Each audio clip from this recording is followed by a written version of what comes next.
কৃষ্ণ হরিবল ভক্তমণ্ডলী সকল ভক্তবৃন্দের শ্রীচরণে জানাই শতকোটি দণ্ডবত প্রণাম ভক্তিগণ করবেন। আজকে আমরা এই ভিডিওতে আস্বাদন করব আমি যখন পরমেশ্বর ভগবান শ্রীকৃষ্ণকে ডাকি বা আরাধনা করি, ভগবান শ্রীকৃষ্ণ কি আমার কথা শুনেন? তো এই সম্পর্কে আমরা আজকে এই ভিডিওতে আলোচনা করব। তো সর্বপ্রথম আমার একটি ছোট্ট অনুরোধ আপনাদের কাছে, সম্পূর্ণ ভিডিওটি শ্রবণ করবেন এবং যারা আমাদের এই চ্যানেলে নতুন রয়েছেন পরবর্তী কৃষ্ণ সম্বন্ধীয় ভিডিও পেতে চ্যানেলটিকে সাবস্ক্রাইব করবেন। আর যারা সাবস্ক্রাইব করেছেন আপনাদেরকে অসংখ্য অসংখ্য ধন্যবাদ এবং কৃতজ্ঞতা। হরে কৃষ্ণ ভক্তমণ্ডলী, পরমেশ্বর ভগবান শ্রীকৃষ্ণকে আমরা যখন ডাকি তো ভগবান শ্রীকৃষ্ণ কি আমাদের কথা শুনেন? তো এই সম্পর্কে আমরা আলোচনা করব পরমেশ্বর ভগবান শ্রীকৃষ্ণ এবং উদ্ভবের ব্যাখ্যা থেকে। ভগবান শ্রীকৃষ্ণ উদ্ভব গীতায় উদ্ভবকে তিনি সুন্দরভাবে এর ব্যাখ্যা করেছেন।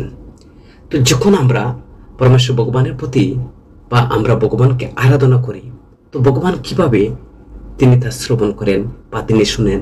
যখন কৃষ্ণ প্রতিটি প্রশ্নের উত্তর দেন তখন আমার কিছুর বলার প্রয়োজন হয় না। তাই আমরা এখানে পরমেশ্বর ভগবান শ্রীকৃষ্ণ এবং উদ্ভবের আলোচনা থেকে আপনার এইসব যে কৌতূহল প্রশ্নের উত্তর আপনি পেয়ে যাবেন। তো যখন উদ্ভব এবং পরমেশ্বর ভগবান শ্রীকৃষ্ণ আলোচনার সময় উদ্ভব পরমেশ্বর ভগবান শ্রীকৃষ্ণকে জিজ্ঞাসা করেছিলেন, তিনি উদ্ভব বলেছিলেন যে হে কৃষ্ণ, আমাকে বলো তো আপনার প্রকৃত বন্ধুকে।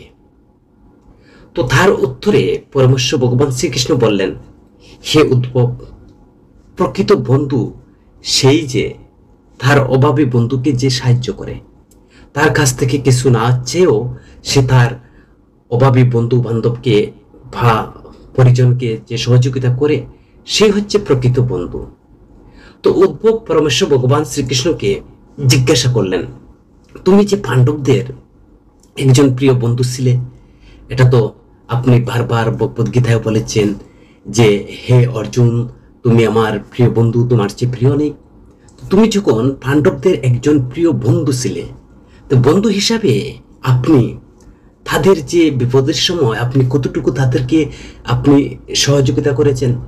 তারা সবসময় তোমাকে সম্পূর্ণরূপে পাণ্ডবরা তোমাকে বিশ্বাস করত। হে কৃষ্ণ, তুমি তো একজন মহাজ্ঞানী, তুমি তো সর্বজান্তা পরমেশ্বর ভগবান।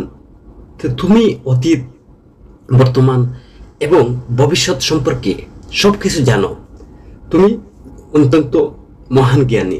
কিন্তু তুমি যে একজন প্রকৃত বন্ধুর যে সংজ্ঞা দিয়েছ একটু আগে, যে তুমি কি মনে করো না যে তুমি সেই সংজ্ঞা অনুসারে কি কাজ করোনি? উদ্ভব শিক্ষতা ভগবানকে বলছেন যে একটু আগে আপনি যে বন্ধুর সংজ্ঞা দিয়েছিলেন প্রকৃত বন্ধু, যে প্রকৃত বন্ধু সেই যে অভাবী বন্ধুকে সাহায্য করে, তার কাছে নাচে, তাহলে আপনি যে সংজ্ঞা দিয়েছেন সেই সংজ্ঞা অনুসারে কি আপনি কি কাজ করেছেন? উদ্ভব ভগবানকে জিজ্ঞাসা করছেন, প্রশ্ন করছেন। কেন তুমি ধর্মরাজ যুধিষ্ঠিরকে জুয়া খেলতে বাধা দাওনি কেন? এটা তো তুমি জানো। তুমি কেন উদ্ভবকে এইভাবে তিনি প্রশ্ন করছেন? যুধিষ্ঠির একজন ধার্মিক, তুমি জানো যুধিষ্ঠির আপনার অত্যন্ত প্রিয়ভাজন। তাহলে ওনাকে যে তারা যখন জুয়া খেলতে যায়, তাহলে আপনি তারকে এই বিপদ থেকে রক্ষা করনি বা বাধা দৌনি। আচ্ছা, তুমি তাকে তো থামাও নেই, কিন্তু ভাগ্য ধর্মরাজের পক্ষেও যায়নি। সেখানে যুধিষ্ঠির তিনি পরাজয় স্বীকার করেছেন। তো তাহলে তো তুমি চাইলে তো যুধিষ্ঠিরকে জয় করে দিতে পারতে। কারণ টাকা, রাজ্য, এমনকি নিজেদের হারানোর পরও তুমি অন্তত তাদেরকে থামাতে তো পারতে। তুমি কেন তাদের প্রিয় বন্ধু বলছো? তাদের বিপদের সময় তারা যখন এই বিপদগ্রস্ত হয়ে যাচ্ছে বা বিপদগ্রস্ত হওয়ার আশঙ্কা, তো আপনি কেন তাদেরকে সহযোগিতা করেননি? এরপর যখন সে তার ভাইদের উপর বাজি ধরতে শুরু করলো মহারাজ যুধিষ্ঠির, তখন তুমি হলে পর্যন্ত পৌঁছতে পারো, তো তুমি তো তার কাছে গিয়ে বলতে পারো তুমি তা করনি, তুমি কোনো কিছু করনি। আমার দৃষ্টিতে আপনি যে উদ্ভব বলছেন আপনি যে বন্ধুর সংজ্ঞা প্রদান করছেন, কিন্তু আমার দৃষ্টিতে আপনি সংজ্ঞার সাথে আপনি কাজ করেননি। এরপর যখন দুর্যোধন পাণ্ডবদের সর্বদা শুভকামনা জানিয়ে দ্রৌপদীকে বাজি ধরতে উৎসাহিত করলো এবং প্রতিশ্রুতি দিলেন যে তিনি জিতলে তার হারানো সবকিছু ফিরিয়ে দেবেন। তখন অন্তত আপনি হস্তক্ষেপ করতে পারতেন। তো আপনার দিব্যশক্তি দিয়ে আপনি তো সবকিছু করতে পারেন। তো আপনার দিব্যশক্তি দিয়ে আপনি তো এই পাশাটিকে ধর্মরাজের সাথে মানিয়ে নিতে পারতেন। তো তো আপনি করলেন না কেন? পরিবর্তে আপনি কেবল তখন হস্তক্ষেপ করেছিলেন যখন মাত্র দ্রৌপদী তার বিনয়ের প্রাণ হারাতে বা বসেছিল, তখন আপনি দ্রৌপদীর পোশাক দিয়ে তার বিনয়কে রক্ষা করার দাবি করেছিলেন। কিন্তু তুমি কিভাবে দাবি করতে পারো যে তুমি তাদের বিনয় রক্ষা করেছ? একজন পুরুষ তাকে টেনে হিঁচড়ে সবাই নিয়ে যায় এবং এত লোকের সামনে লোক সমাবেশে সে এই দ্রৌপদীকে লোকের সামনে তাকে নগ্ন করে ফেলে। একজন মহিলা শালীনতা আর কি বাকি থাকে? তুমি কি রক্ষা করেছ? যদি তুমি তোমার প্রিয়জনকে সংকটের সময় সাহায্য না করো, তাহলে তোমাকে কিভাবে বন্ধু বলে ভাবা যায়? উদ্ধব সেখানে প্রশ্ন রেখেছেন। বলো তো, যদি সংকট সময় সাহায্য না করো তাহলে লাভ কি? এটা কি তোমার ধর্ম? তো পরমেশ্বর ভগবান শ্রীকৃষ্ণ তিনি উদ্ভবের কথা শুনে তিনি হেসে হেসে বললেন, উদ্ভব, এটা মহাবিশ্বের নিয়ম যে কেবল জ্ঞানীরাই জয়ী হয়। আর সেই সময় দুর্যোধনের বিবেক ছিল, ধর্মরাজের ছিল না। তো এই কারণে ধর্মরাজ পরাজিত হয়েছিল, কারণ ধর্মরাজের সেই সময় বিবেক ছিল না, কিন্তু দুর্যোধনের সেই সময় বিবেকটা ছিল। দুর্যোধনের জুয়া খেলার জন্য প্রচুর অর্থ এবং সম্পত্তিও ছিল, কিন্তু সে পাশা খেলতে জানতো না। তাই সে তার এই মামা শকুনিকে জুয়ার জন্য ব্যবহার করত। এটা তার ছিল প্রজ্ঞা। তো ধর্মরাজ একইভাবে ভাবতে পারতেন তো, এবং আমাকে প্রস্তাব দিতে পারতেন তো, যদি আমি তার হয়ে খেলবো। যেহেতু দুর্যোধনের পক্ষ নিয়ে শকুনি খেলছে, তাহলে ধর্মরাজ যুধিষ্ঠির তার এই বিবেককে আমাকে তো বলতে পারতো। তো হে উদ্ভব, একবার ভাবুন, আমি আর শকুনি যদি খেললে কে জিততো? পাশার সংখ্যা কি তার মতে আসে নাকি আমার মতে আসে? চলো এই ব্যাপারটা ছেড়ে দেই। শুনো উদ্ভব, আমাকে খেলায় না রাখার জন্য তাকে ক্ষমা করা যেতে পারে, কিন্তু আরেকটি বড় ভুল করেছে। তা হলো তারা আমাকে ডাকা না হওয়া পর্যন্ত না আসার জন্য তারা প্রার্থনা করেছিল। তারা কি করেছিল? আমি যাতে তাদের এই খেলায় না আসি, এই জন্য তারা প্রার্থনা করেছিল। কারণ তারা তাদের দুর্ভোগের কারণে আমার কাছ থেকে লুকিয়ে তারা খেলা খেলতে চেয়েছিল মহারাজ যুধিষ্ঠির। তো ওরা চাইছিল না যে আমি জানি ওরা যে জুয়া খেলছে, তারা এটা আমার সাথে তারা গোপন রাখতে চেয়েছিল। তাই সে আমাকে তার প্রার্থনার আড়ালে আমাকে আটকে রাখলো। তারা প্রার্থনা করেছিল, তাই আমি আর সেখানে যেতে পারিনি।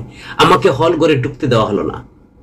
এরপরে আমি ঘরের বাইরে অপেক্ষাও করেছিলাম, জানো উদ্ভব, আমি তাদের বাইরে অপেক্ষা করেছিলাম কখন আমাকে তারা ডাকবে। যদি তারা আমাকে ডাকতো তাহলে তৎক্ষণাৎ আমি তাদের সেই ঘরের ভিতরে আমি প্রবেশ করতাম। আমি এত উদ্গ্রীব ছিলাম, কিন্তু তারা তো আমাকে ডাকছিল না। ভীম, অর্জুন, নকুল এবং সহদেব সবাই আমাকে সেই দিন ভুলে গিয়েছিল। কেউ আমাকে একবার তা স্মরণ করলো না, একবারও আমার কথা মনে পড়লো না। তারা কেবল তাদের ভাগ্য এবং দুর্যোধনকে অভিশাপ দিতে থাকে। আর তার ভাইয়ের আদেশে যখন দুঃশাসন দ্রৌপদীকে চুল ধরে টেনে হল ঘরে নিয়ে আসে, তখন দ্রৌপদী তার যথাসাধ্য চেষ্টা করেছিল। যখন দুঃশাসন তাকে নিরস্ত্র করতে শুরু করলেন, তখন তার বুদ্ধি জাগ্রত হলো। যখন সে হে গোবিন্দ, হে প্রাণনাথ, হরি হরি, অভয়ম কৃষ্ণ অভয়ম এইভাবে জপ করছে, আমার উপর যখন নির্ভরতা ছেড়ে দিল দ্রৌপদী, তখন আমি তার বিনয় রক্ষা করার সুযোগ পেলাম। আমি এই সুযোগটা আমি কাজে লাগিয়ে দিলাম। আমাকে খোঁজা শুরু হওয়ার সাথে সাথে আমি সেখানে পৌঁছে গেলাম। যখন আমাকে দ্রৌপদী বিনয়ের সহিত ডাকছে, তখন আমি সেখানে পৌঁছে গেলাম। এবার এই পরিস্থিতিতে আমার ভুলটা বলো।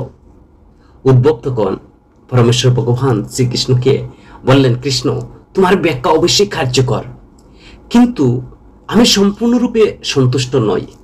উদ্ভব বলছেন, আপনার যে এই ব্যাখ্যাটা খুব সুন্দর এবং চমৎকার, কিন্তু স্বতঃস্ফূর্তভাবে আমি সন্তুষ্ট নই। আমি কি আরো একটি প্রশ্ন করতে পারি আপনাকে? তখন উদ্ভব বললেন, আমি আপনাকে আরেকটি প্রশ্ন করতে পারি।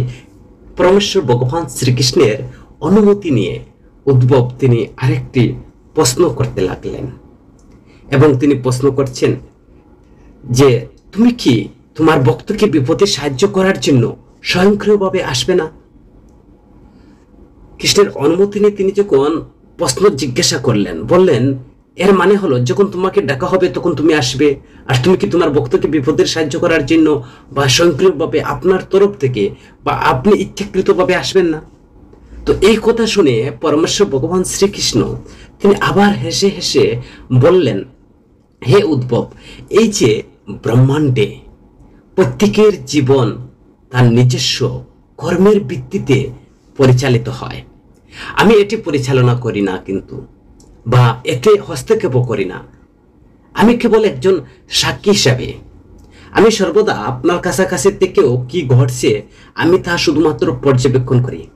এটা আমার দিব্য আশীর্বাদ, এটা ভগবানের আশীর্বাদ। উদ্ধব বললেন, এর মানেটা কি? ওই যে তুমি আমার কাছে দাঁড়িয়ে আমাদের সমস্ত অপকর্ম লক্ষ্য করতে থাকবে, আর আমরা পাপের উপর পাপ করতে থাকবো, আর তুমি আমাদের সাক্ষী হিসাবে দেখবে, আর সেটা তুমি দেখতে থাকবে। তুমি কি চাও? আমরা কি তোমাকে ভুলে যাই? আমরা কি ভুলে যাই? পাপের ভান্ডিল বেঁধে রাখো আর তার ফল ভোগ করো। তো পরমেশ্বর ভগবান শ্রীকৃষ্ণ তখন হেসে বললেন, উদ্ধব, কথাগুলো খুবই অর্থ এবং বুঝো। যখন তুমি বুঝতে পারো, অনুভব করা যে আমি প্রতি মুহূর্তে তোমার সাক্ষী হিসাবে আছি, তখন কি তুমি কোনো ভুল বা খারাপ কাজ করতে পারবে? যখন বুঝতে পারবে, অনুভব করতে পারবে আমি তোমার সাক্ষী রূপে আমি আছি, তাহলে তো তুমি কোনো ভুল বা খারাপ কাজ করতে পারো না। তুমি অবশ্যই কোনো কাজ যাতে নেগেটিভ হয় সেটা করবে না। যখন তুমি আমাকে ভুলে যাবে, যখন জানবে যে আমি সাক্ষী রূপে সেখানে নেই, আমাকে আপনি ভুলে যাবেন বা ভাবতে শুরু করো যে আমার কাছ থেকে লুকিয়ে তুমি যে কোনো কিছু করতে পারো, তখনই তুমি সমস্যায় পড়ো। ধর্মরাজের অজ্ঞতা ছিল যে সে বিশ্বাস করত সে আমার অজান্তে জুয়া খেলতে পারে। যদি সে বুঝতে পারতো যে আমি সর্বদা সবার সাথে সাক্ষী হিসেবে উপস্থিত থাকি, তাহলে খেলাটি হয়তো অন্য পরিণতি হতো। কেউ যদি ভগবান ধামে ফিরে যেতে চান, তাহলে পরমেশ্বর ভগবান শ্রীকৃষ্ণ তিনি নির্দেশ করছেন মৃত্যুকালে শ্রীকৃষ্ণকে চিন্তা করতে হবে, কৃষ্ণ তন্ময় থাকতে হবে। কিভাবে সেটি সম্ভব? কেউ যদি সারা জীবন নিরন্তর ভগবত ভক্তি অনুশীলন, কৃষ্ণ চিন্তা, কৃষ্ণ সেবায় নিয়োজিত থাকে, তখন তার ফলে জড় আসক্তি, জড় কুলুষ চিত্ত হতে বিদূরিত হয়, দেহাত্মক বুদ্ধি হতে সে মুক্ত হয়। ফলে মৃত্যুকালে নশ্বর দেহের সঙ্গে সংশ্লিষ্ট স্বজন বা বিষয় সম্পদের পরিবর্তে চিৎ শ্রীকৃষ্ণের চিন্তায় অবশিষ্ট থাকে। তো যে ভালোবাসা মৃত্যুর কালে, সেটা চিন্তা করা, ভগবত প্রেম, কৃষ্ণ আসক্তি লাভ করা, কৃষ্ণকে চিন্তা করা, বা কৃষ্ণের চিন্তা করলে অনন্তকালে শ্রীকৃষ্ণের চিন্তায় উদিত হবে। জীবনব্যাপী কৃষ্ণ চিন্তা বা কৃষ্ণ ভাবনা অনুশীলনের ফলে চিৎ কৃষ্ণ চেতনাময় হয়ে যায়, যার ফলে মৃত্যুকালে স্বভাবত কৃষ্ণ চেতনায় জাগরিত থাকে। তো এই জন্য প্রয়োজন আজীবন প্রস্তুত করা বা প্রস্তুতি নেওয়া। কেউ যদি বাৎসরিক পরীক্ষায় প্রথম স্থান অধিকার করতে চায়, তাহলে তাকে বছর নিষ্ঠার সঙ্গে প্রস্তুতি নিতে হবে। ঠিক তেমনি বর্তমান জীবনটি আসলে প্রস্তুতির সময়, মনকে প্রশিক্ষণ বা প্রশিক্ষিত করে তোলার সময়। সাধারণভাবে ভক্তি অনুশীলনের প্রভাবে আমরা সমস্ত সংশয় বা অনাকাঙ্ক্ষিত যেসব চিন্তা কলুষ থেকে, যেমন রয়েছে অহংকার, কাম, মাৎসর্য বা ঈর্ষার কাতরতা, ক্রোধ, মোহ, বিমুক্ত হতে পারি। তখন অন্তরে শ্রীকৃষ্ণের সেবার জন্য স্বতঃস্ফূর্ত প্রেমময় অভিলাষ বিকশিত হয়। এইভাবে আমরা যখন কৃষ্ণ চিন্তায় মগ্ন হই, তখন আমরা মৃত্যুর কালে কৃষ্ণ স্মরণের সফলতা লাভ করতে পারি। সুতরাং একজন ব্যক্তি জীবনভর যেমন চিন্তা চেতনা নিজেকে নিমগ্ন রাখে, মৃত্যুকালে সেই সব চিন্তা একত্রিত হয়, তার মনকে প্রভাবিত করে। সুতরাং আমরা আমাদের বর্তমান জীবনযাপন করব, সেই জীবনযাপনের দ্বারা আমরা পরবর্তী জীবন কেমন হবে তা নির্ধারণ করবে। শ্রীকৃষ্ণ বা পরমেশ্বর ভগবানের নিকট প্রকটকালে বৃন্দাবনবাসী অনুকূল চিন্তা আবিষ্ট থাকতেন। কৃষ্ণ ছাড়া অন্য কাউকে তারা জানতেন না, তারা কেবল কৃষ্ণের প্রীতি সাধনের চেষ্টা করতেন, অন্য কারও নয়। সুতরাং আমাদের আদর্শ হচ্ছে যে ভগবানকে সদা সর্বদা চিন্তা করা, ভগবানের সদা মগ্ন থাকা। পরমেশ্বর ভগবান শ্রীকৃষ্ণ তিনি বলছেন, যখন যে তুমি ভাববে আমি তোমার সাক্ষী রূপে আছি, আর যখন ভাববে আমি তোমার সবকিছু দেখতে পাচ্ছি, আমাকে তুমি ফাঁকি দিতে পারবে না। তো যেমন যুধিষ্ঠির আমাকে ফাঁকি দিতে চেয়েছিলেন, কিন্তু তখন আপনার সমস্যা হয়ে যাবে। তাহলে আমি সবকিছু আমি ডাক শুনি, বুঝি, কিন্তু আমি এটা সব কাজ পরিচালনা করি না। আমি সেটা তার কর্মের ফলের উপর দিয়েই পরিচালনা করে থাকি। পরমেশ্বর ভগবান শ্রীকৃষ্ণ তিনি তার নিজের সম্পর্কে তিনি তার কয়েকটি গুণ বলছেন। যে ব্যক্তি আমার ভাবনায় যুক্ত নয়, তার মন কিন্তু সংযত নয়, সকলে সর্বত্রভাবে আমার পথ অনুসরণ করে, যা ভগবদ্গীতার তিনি বলছেন। ভগবদ্গীতার ৫ম অধ্যায় ২৯ নং শ্লোকে বলছেন আমি সর্বলোকের মহেশ্বর। ৭ম অধ্যায় ৬ নং শ্লোকে বলছেন আমি সমস্ত জগতের উৎপত্তি এবং প্রলয়ের মূল কারণ। আমা থেকে শ্রেষ্ঠ আর কেউ নেই হে অর্জুন। হে অর্জুন, পরমাত্মা রূপে আমি সকলের হৃদয়ে বিরাজ করি। পরমেশ্বর ভগবান রূপে আমি অতীত বর্তমান ভবিষ্যৎ সম্বন্ধে সম্পূর্ণরূপে অবগত। সর্বশ্রেষ্ঠ পরমেশ্বর ভগবান শ্রীকৃষ্ণ তিনি অনন্য ভক্তির মাধ্যমে কেবল তাকে লাভ করা যায়। অব্যক্ত রূপে আমি সমস্ত জগতে ব্যক্ত আছি, আমি নিজের সমস্ত সৃষ্টির উৎস। হে অর্জুন, এই জগৎ আমার প্রকৃতির অধীন। হে অর্জুন, আমি এই জগতের পিতা, আমি এই জগতের বিধাতা, আমি সকলের গতি, আমি তাপ প্রদানকারী, আমি বৃষ্টি বর্ষণকারী, আকর্ষণকারী, আমি সমস্ত যজ্ঞের ভোক্তা ও প্রভু। আমি সকলের প্রতি সমভাবাপন্ন, আমার কারো প্রতি দেশ নেই, কারো প্রতি আমার হিংসা নেই, কেউ আমার অতি প্রিয় নয়। কিন্তু এখানে একটি ভেদ বলছেন যে যথামাং যে যেভাবে আমাকে ভক্তি বা প্রপত্তি করবে আমি তাকে সেইভাবে প্রপত্তি করি। সবকিছু আমার থেকে প্রবর্তিত হয়, যা ১০ম অধ্যায় ৮ নং শ্লোকে বলতে মানুষের মধ্যে আমি সম্রাট, অব্যয় অমৃতের শাশ্বত ধর্মের এবং ঐকান্তিক সুখ আমি আশ্রয়। আমি সমস্ত বেদের গ্রাতব্য এবং আমি সমস্ত বেদান্ত কর্তা ও বেদবিত। বেদের আমি পুরুষোত্তম নামে বিখ্যাত। তো সর্বপ্রকার ধর্ম পরিত্যাগ করে কেবল আমার শরণাগত হও। হে প্রিয় কৃষ্ণ ভক্ত মণ্ডলী, আমরা কৃষ্ণ কথা এগুলো আমরা সংগ্রহ করি শুধু আমাদের যে মাঝে কৃষ্ণ প্রেম ভক্তি জাগরণ করার লক্ষ্যে, যাতে করে সবাই নিজেদের ধর্মের কথা জানতে পারে, কৃষ্ণ প্রেম ভক্তি হৃদয়ে জাগ্রত হতে পারে। জীবনের যদি আমরা উন্নতি করতে চাই তাহলে অবশ্যই আমাদের ইহকাল পরকাল আমাদের পরম মঙ্গল পরম কল্যাণ হবে।